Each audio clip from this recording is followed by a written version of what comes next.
Hey everyone, I am sitting in my mom's car right now, having just gotten back from a thrift store. My mom is currently at the dentist. We just got a big snow dump last night and she didn't want to drive, so here I am killing time during her 40-minute appointment. So what I went ahead and did, it's like really cold out. It's 0 degrees, so it's water freezing temperature. I don't know what temperature water freezes in Fahrenheit. I guess it's like 32 degrees or something.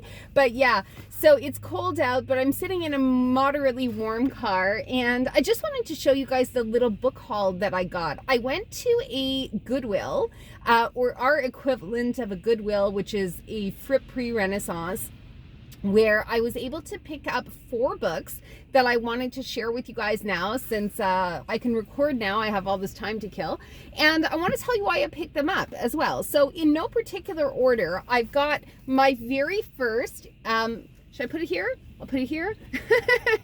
There's the steering wheel. There's no good way to show you, but I have my very first Emily Henry. So each of these books actually cost me $3.75. And yeah, this is Emily Henry Beach Read. Now, the reason I picked it up, there's a few reasons for that. One is because I don't generally read, if you know me at all, romance novels. And I know that this is a romance novel. I know it because I'm on BookTube and you just can't escape Emily Henry and Abby Jimenez.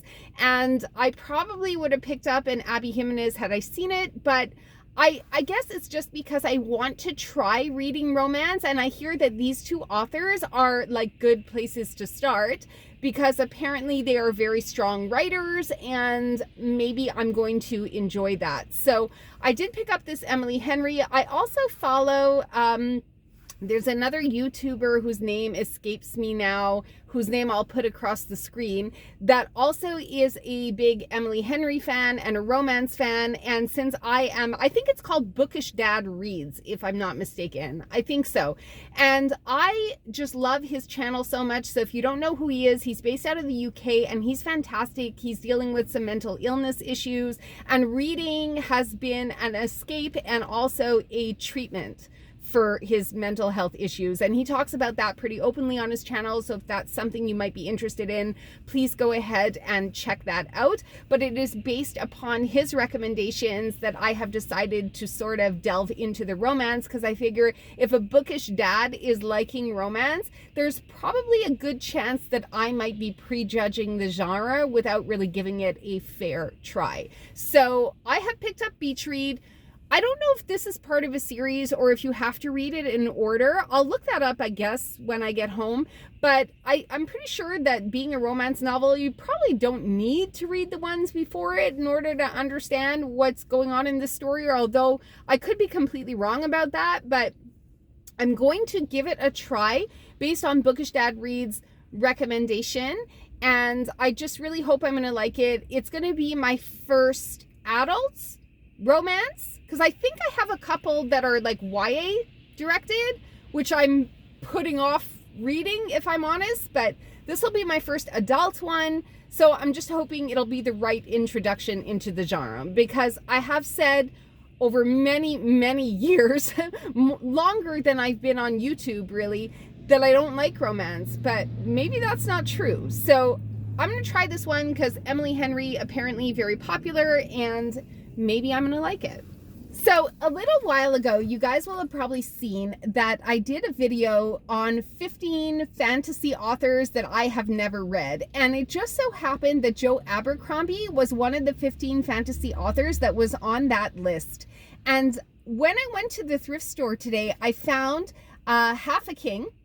This is a hardcover version of it, and I believe it is the first one in a saga. Now, I don't know if this is in a universe saga or if it's in a standalone trilogy or saga or whatever it is, so I do have to look that one up when I get home. But I spent just maybe 2 minutes looking it up on Goodreads to see if it was a book that was part of a series. It is a #1. It could be a most recent series. I don't even know at this point. So I do have to do some more research on that one, because if it is, it might be his newest work. And, you know, maybe I will have picked up something that, you know, maybe there's like 15 books that go before it and I just don't know that. So I have this book. it will be my introduction to Joe Abercrombie. So let me know if I picked a good one, if you guys have read it. The next book that I picked up is The Song of Achilles. Now, I have heard a lot about Madeline Miller, and I was actually going to pick up another one of her books. I want to say it's maybe Galatea, if I'm not mixing up the authors from Book Outlet, but I haven't done it, and I know that that's a novella.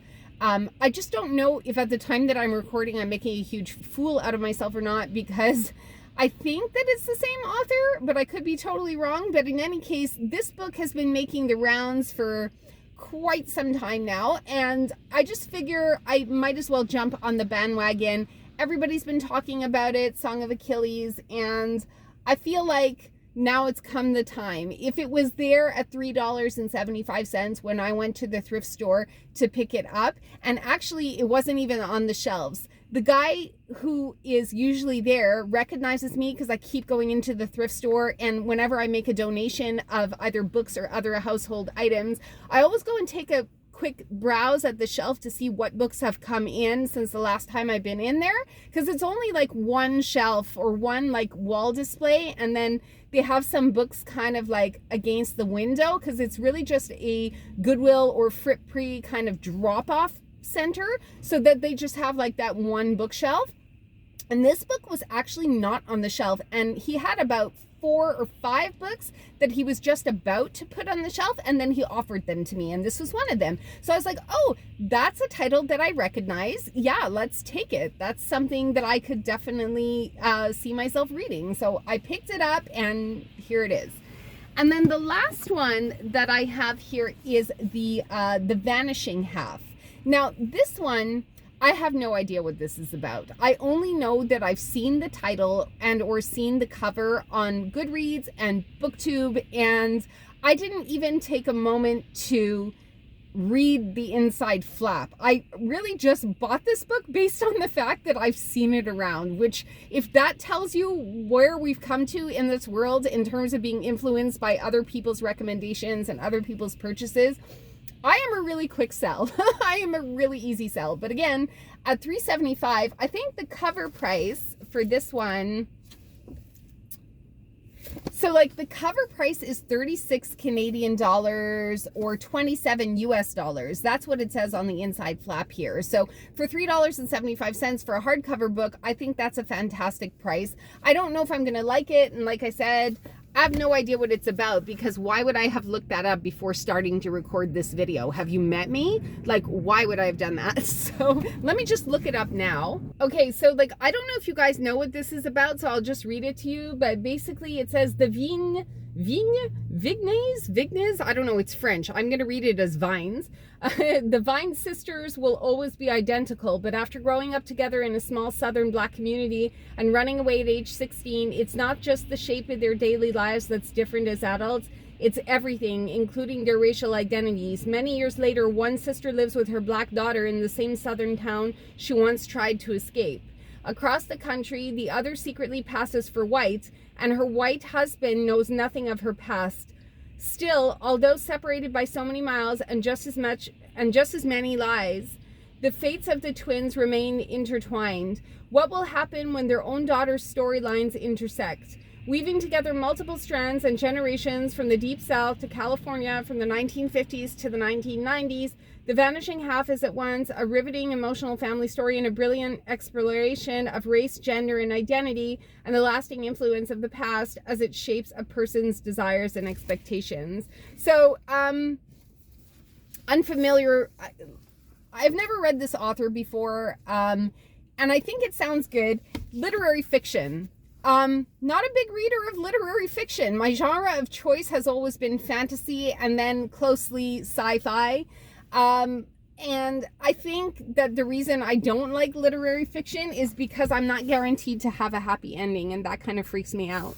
So, but I did buy it, so I'm going to give it the old college try, and I will let you guys know if and when I get to it how I feel about it. So anyway, thanks for coming to check out my baby little book haul. I'm going to go back to the dentist, where my mom is probably sitting in the chair having a filling replaced or something of that nature.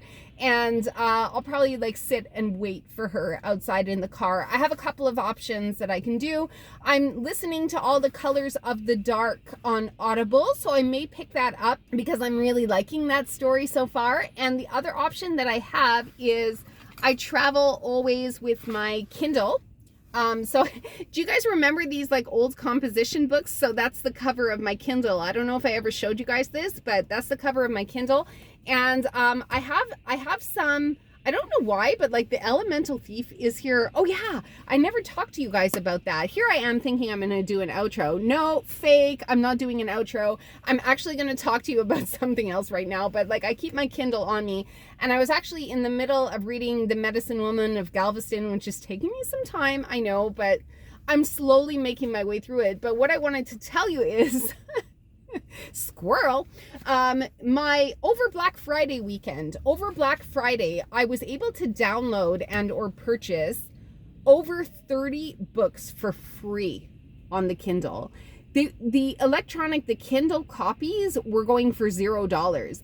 They were originally priced at like anywhere between $1.99 and let's say $15.99 or $16.99. But for that weekend, for Black Friday weekend, I downloaded about 30 different titles that were all $0. So maybe what I'll do is I will tell you what those titles are, either in like list form, or I'll do a separate video and just show you those titles. I'm not really sure how I'm going to handle it yet, because I wasn't really sure I was going to tell you that at all, but it's all basically titles that I have no experience of the author. I've never seen these titles before, but I figured if they're free, what's the big deal? I could always DNF them. And plus, I was basically trying to collect a whole bunch of different novels and things that I could read on my flight, because I think the long leg of the flight is going to be 14 and a half hours when I go visit my sister. So that's there and back. And then there's going to be another 5-hour flight from either Montreal to Vancouver or Vancouver to Montreal.